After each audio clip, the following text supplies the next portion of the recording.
একসময় ইসলামী ব্যাংকের চাকরি করতেন মোহাম্মদ সাইফুল ইসলাম। ৫ আগস্টের পর চাকরি হারিয়ে পরিবারের হাল ধরতে বগুড়ায় গিয়ে রেলওয়ে কড়িথালা হকার্স মার্কেটে কাপড়ের ব্যবসা শুরু করেন তিনি। তবে সেখানেও নিরাপত্তাহীনতায় ভুগছেন বলে অভিযোগ করছেন মোহাম্মদ সাইফুল ইসলাম। বগুড়া সদর থানায় দেওয়া লিখিত অভিযোগে সাইফুল ইসলাম জানান, তার বড় ভাই মোহাম্মদ সেলিমের ক্রয়কৃত দোকানে তিনি ব্যবসা করে আসছেন। তার ছোট ভাই মোহাম্মদ শহীদুল ইসলাম রুবেলের ব্যবসা ছিল আলাদা। সম্প্রতি রুবেলের দোকান বন্ধ করে চলে যাওয়ার পর তার কাছে পাওনা টাকা দাবি করে কয়েকজন ব্যক্তি সাইফুলের উপর চাপ সৃষ্টি করছে বলে অভিযোগ করেন তিনি। আসসালামু আলাইকুম। ভাই, আমি সাংবাদিক জামাল জাহাদ বলছিলাম চট্টগ্রাম থেকে। ভাই ভালো আছেন? জি আলহামদুলিল্লাহ। আসলে মূল বিষয়টা কি আসলে বলবেন? মূল বিষয়টা কি, কিভাবে চাঁদা চাইছিল, কি ঘটছে আপনার দোকানে? আমি তো আসলে ওই ইসলামী ব্যাংকে চাকরি করতাম। ইসলামী ব্যাংকে ৫ আগস্টের পরে মানে আমাদের প্রায় ওই ১০,০০০ মানুষের চাকরি চলে গেছিল। তো আমরা তো ওই মানে আমাদের বন্ধু বান্ধব মনে করেন আমি সহ সবাই মনে করেন একদম নিরাশা হয়ে গেছি। মানে কোনো কি করব না করব, মানে আমাদের বয়সও শেষ হয়ে গেছে। তো শেষ পর্যায়ে আমি ওই আমার বড় ভাইয়ের একটা দোকান ছিল, এখানে কিনা ছিল, উনি ওটা ভাড়া দিয়ে দিছিল। এখন উনি আমাকে বলছে অসুবিধা নাই, ওই ইয়ার সাথে যাকে ভাড়া দিস ওনার সাথে কথা বলে মানে ওই দোকানটা চাইলে তুই করতে পারিস। এখন ওনার সাথে ইয়া করে ওই দোকানটা করতে আসছিলাম, মানে করতে এসে যে প্রায় ১ বছর হচ্ছে এখানে। এখন ওই পিছনে আরেকটা আর কিছু ইয়াতে দূরে ওই আমার ওই ছোট ভাই একটা ব্যবসা করতো এখানে। এখন ওই ওরা ওই জুয়া খেলতো, ছোট ভাই মোবাইলের মধ্যে জুয়া খেলতো। এখন ওখানে যারা অন্যান্য যারা ওনার সাথে টাকা লেনদেন আছে আরো জুয়া খেলতো, আবার নাকি কিছু সুদের টাকা আছে এই সেই বলে আমাকে বলতেছে। এখন ছোট ভাই দেখতেছি কয়েকদিন থেকে মানে কোথায় উধাও হয়ে গেছে, কয়েকদিন মানে ২-১ মাস থেকে। এখন ওনাকে কল দিয়ে পাচ্ছি না। এখন সবাই বলতেছে না ওই ওর টাকাগুলো আমাকে দিতে হবে, না হয় দোকান বন্ধ করে দিবে। এখন এক এক দিন এক এক গ্রুপ আসতেছে, সে শাটার নামিয়ে ফেলতেছে, দোকান বন্ধ করে দিবে।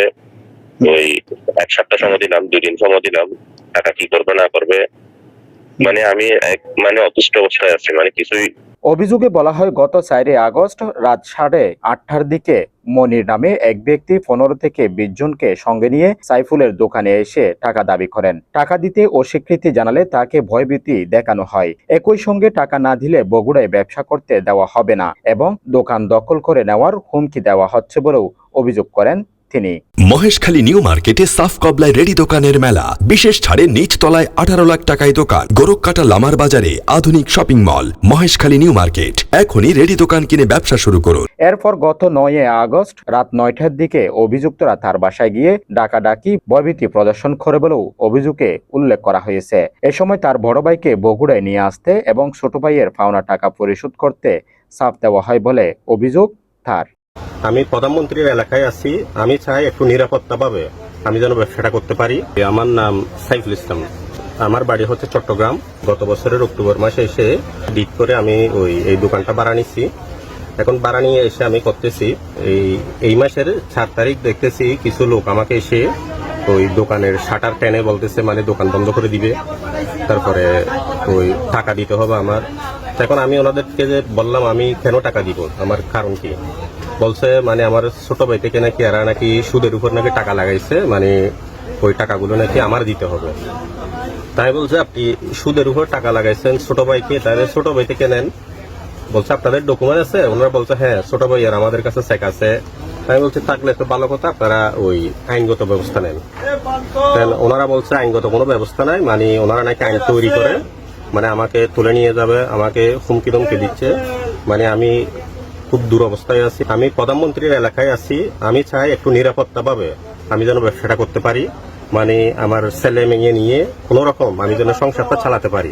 তারা এলাকার ছেলে পেলে এবং আশপাশে তাদেরকে আমি বলি যে বাবা তোমরা এগুলান মার্কেটের মধ্যে করো না, আমি এই বলি।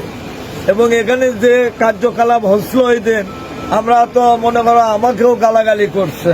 সাইফুলের দাবি, ছোট ভাই কারো কাছ থেকে টাকা নিছে কিনা সে বিষয়ে কিছুই জানে না তিনি।